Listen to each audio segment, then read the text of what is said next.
Hello दोस्तों, मैं हूं पूनम और आप देख रहे हैं लेट्स स्टडी विद पूनम। आज की वीडियो में हम डिस्कस करने वाले हैं कि टेम्पल क्या है। लेकिन पहले ये जान लेते हैं कि ये टेम्पल इतना वायरल क्यों हो रहा है। तो जोमेटो के फाउंडर दीपेंद्र गोयल का एक पॉडकास्ट वायरल हुआ जिसमें उनके कान पर लगी एक छोटी सी डिवाइस ने लोगों को काफी उत्सुक कर दिया है। सोशल मीडिया पर आज हर कोई यही जानना चाह रहा है कि आखिर उन्होंने अपने कान के पास क्या लगाया हुआ था। अगर आपके मन में भी ये सवाल है तो आपको बताते हैं कि इसे टेम्पल कहते हैं। अब सवाल आता है कि टेम्पल आखिर होता क्या है। तो टेम्पल एक प्रयोगात्मक वियरेबल डिवाइस है जिसे खासतौर से दिमाग में सेरिब्रल ब्लड फ्लो की निगरानी के लिए डिजाइन किया गया है।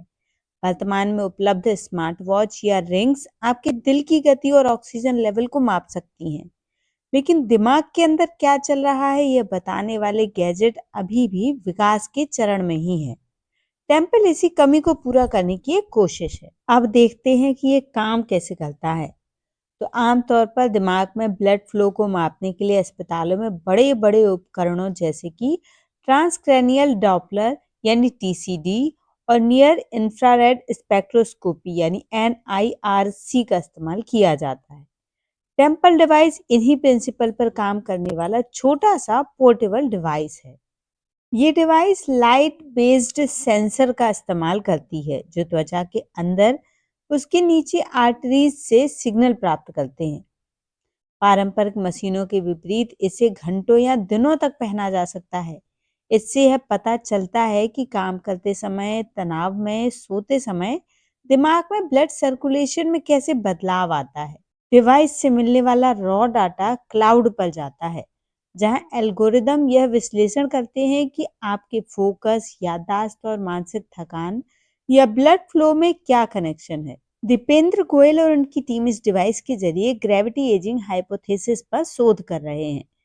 इसके पीछे का विचार यह है कि जैसे जैसे हमारी उम्र बढ़ती है, पृथ्वी की ग्रेविटी हमारे शरीर, खासकर दिमाग तक रक्त पहुंचाने की क्षमता को प्रभावित करता है। अगर लंबे समय तक यह डाटा इकट्ठा कर सके कि अलग अलग पोस्चर में दिमाग में कितना खून मिल रहा है, तो भविष्य में हम अल्जाइमर्स, डिमेंशिया और मानसिक एकाग्रता में कमी जैसी समस्याओं को समय से पहले पहचान सकते हैं और शायद उन्हें धीमा भी कर सकते हैं। फिलहाल टेम्पल जैसी डिवाइसेस मुख्य रूप से शोध और बायोहैकिंग के शौकीनों तक सीमित हैं। स्वास्थ्य विशेषज्ञ मानते हैं कि दिमाग की सेहत को ट्रैक करना आने वाले समय में उतना ही सामान्य हो जाएगा जितना आज स्टेप्स काउंट करना होता है। हालांकि इन डिवाइसेस की मेडिकल सटीकता अभी भी बहस का विषय है और इन्हें क्लिनिकल ग्रेड का दर्जा मिलना बाकी। ये डिवाइस ब्रेन में ब्लड फ्लो और फिर एजिंग के प्रोसेस के बारे में काफी कुछ रिसर्च करने में मदद कर सकता है। यह शोध 3 पॉइंट पर केंद्रित है कि आपका अपराइट पोस्चर यानी सीधा पोस्चर मस्तिष्क में ब्लड सर्कुलेशन को कम कर सकती है। इससे आप चेक कर सकते हैं कि इस दौरान हाइपोथैलेमस और ब्रेन स्टेम जैसे संवेदनशील क्षेत्रों में ब्लड सर्कुलेशन कैसा है।